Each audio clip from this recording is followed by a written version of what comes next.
جب قادیانیوں کے فتنے نے سر اٹھایا تو مسلمانوں نے قادیانوں کو کافر قرار دینے کے لیے تحریک چلائی۔ اس تحریک کے قائد مولانا عبدالستار خان نیازی تھے۔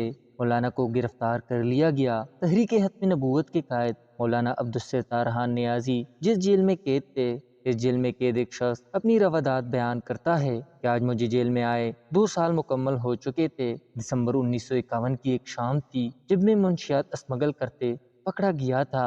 10 سال کی قید سن کر میں بھی گھبرایا نہیں تھا۔ مجھے امید تھی کہ میرا گروہ مجھے یہاں سے چھڑوا لے گا، لیکن آج 2 سال ہو چکے ہیں، مجھے چھڑوانے کوئی اپنا نہیں آیا۔ اب میں اکثر روتا ہوں اور اپنے گناہوں کی معافی مانگتا ہوں۔ نہ جانے کیوں اب اس کال کوٹری سے میرا دل گھبرانے سا لگا ہے۔ اب تو جیل سپرنٹنڈنٹ کو بھی مجھ پر ترس آنے لگا ہے۔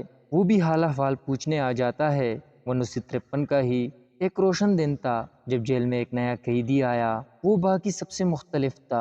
اس کا دراز قد، روشن چہرہ اور سر پر عمامہ اس کی شخصیت کو متاثر کن بنانے کے لیے کافی تھا۔ اس کا چہرہ کا اطمینان دیکھ کر مجھے بہت حیرت ہوا کرتی تھی۔ جیلر نے بتایا کہ اسے ریاست کے خلاف بغاوت کے جرم میں سزائے موت ہو چکی ہے، لیکن میرا دل قطعی ماننے کو تیار نہیں تھا کہ ایسا شخص باغی بھی ہو سکتا ہے۔ اسے میرے ساتھ والی بند کوٹری میں رکھا گیا تھا۔ اس کے اور میرے کمرے کے درمیان ایک چھوٹا سا روشن دان تھا جس سے میرے لیے اس پر نظر رکھنا مشکل نہ تھا۔ میں اکثر اس کے معمولات دیکھ کر حیرت زدہ رہ جاتا۔ 5 وقت نماز پڑھنے کے علاوہ وقت در وقت درود شریف کا ورد کر رہا ہوتا تھا۔ 2 دن ایسی ہی گزر گئے۔ تیسرے دن شور کی آواز سن کر میری آنکھ کھل گئی اور سامنے کا منظر دیکھ کر میری چیخ نکل گئی۔ 5-6 افراد جو شکل سے کسی محکمے کے افسران لگتے تھے، وہ اس شخص پر لاٹھیوں کی برسات کر رہے تھے اور وہ ہر لاٹھی پر الحمدللہ کہہ کے اٹھتا۔ تھوڑی دیر گزری تھی کہ ایک افسر کے اشارے پر وہاں سانپ لائے گئے اور اس کے برہنہ جسم پر سانپوں کو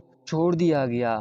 وہ سانپ اس قدر زہریلے تو نہ تھے کہ اس کی جان لیتے، تاہم وہ اس کا جسم نوچ رہے تھے۔ افسر نے چلا کر کہا، نیازی کتنی تکلیفیں اٹھائے گا، ہم تجھے رہا کرنے کو تیار ہیں، قادیانیوں کے خلاف بیان نہ دے۔ قیدی نے غضبناک آنکھوں سے افسر کو دیکھا اور چلا کر کہا کہ اگر میں رہا ہو گیا تب بھی باہر جا کر پہلی بات یہی کروں گا کہ قادیانی کافر ہے۔ میرے ذہن میں کئی سوالات اٹھ رہے تھے کہ یہ شخص کون ہے اور یہ افسر اس کس جرم میں مار رہے ہیں اور یہ اب تک ڈٹ کر کیوں اور کیسے کڑا ہے۔ ان کے جانے کے بعد مجھ سے رہا نہ گیا۔ میں نے صدا لگائی، اے اللہ کے نیک بندے، تو کون ہے اور یہاں کیوں آیا ہے؟ یہ لوگ تجھے کیوں مار رہے ہیں؟ اس شخص کے چہرے پر ایک مسکراہٹ پھیل گئی اور وہ بولا، قادیانی رسول اللہ صلی اللہ علیہ وسلم کو آخری نبی تسلیم نہیں کرتے۔ تمام مسلمان یہ مطالبہ کر رہے ہیں کہ ان کو کافر قرار دیا جائے۔ ملک میں تحریک ختم نبوت کی ابتدا ہو چکی ہے اور انشاءاللہ ہم تب تک امن سے نہ بیٹھیں گے جب تک قادیانی آئینی طور پر کافر قرار نہیں دیے جاتے۔ جب میں نے یہ سنا تو میرے تن بدن میں آگ سی لگ چکی تھی۔ میں گنہگار ضرور تھا، لیکن سرور کائنات صلی اللہ علیہ وسلم سے انتہا کی عقیدت رکھتا تھا۔ اب مجھے رہ رہ کر خود پر غصہ آنے لگا۔ میں منشیات کے برے کام میں کیوں پڑا، ورنہ آج میں بھی ان کے شانہ بشانہ کھڑا ہوتا۔ میں نے اس شخص سے اس کا نام دریافت کیا تو اس شخص نے مختصر سا جواب دیا، عبدالستار خان نیازی۔ یہ نام سن کر میرے جسم پر سکتہ طاری ہو گیا۔ میں کچھ اور کہنے کی جسارت نہ کر سکا۔ میری آنکھیں نم ہو چکی تھی۔ میں زور سے چیخنا چاہتا تھا لیکن آواز میرے حلق میں ہی اٹک گئی تھی۔ میں اس شخص کو جانتا تھا۔ میں نے اپنے بچپن میں ہر ایک کی زبان پر اس کا نام سنا تھا۔ یہ وہی شخص تھا جس نے قائد اعظم کو پنجاب کے کئی اضلاع سونپے تھے۔ یہ وہی تھا جسے قائد اعظم بھی کہا کرتے تھے۔ مولانا آپ کی تحریکوں سے پاکستان معرض وجود میں آیا ہے اور آج یہ میرے سامنے ایک تحریک کوٹری میں موجود تھا۔ اللہ اس کے رسول سلام کی محبت اسے کہاں لے آئی تھی اور پھر بے اختیار میری زبان سے اس کے لیے دعائیں نکلنے لگی۔ اگلے دن وہ ایمان فراموش افسر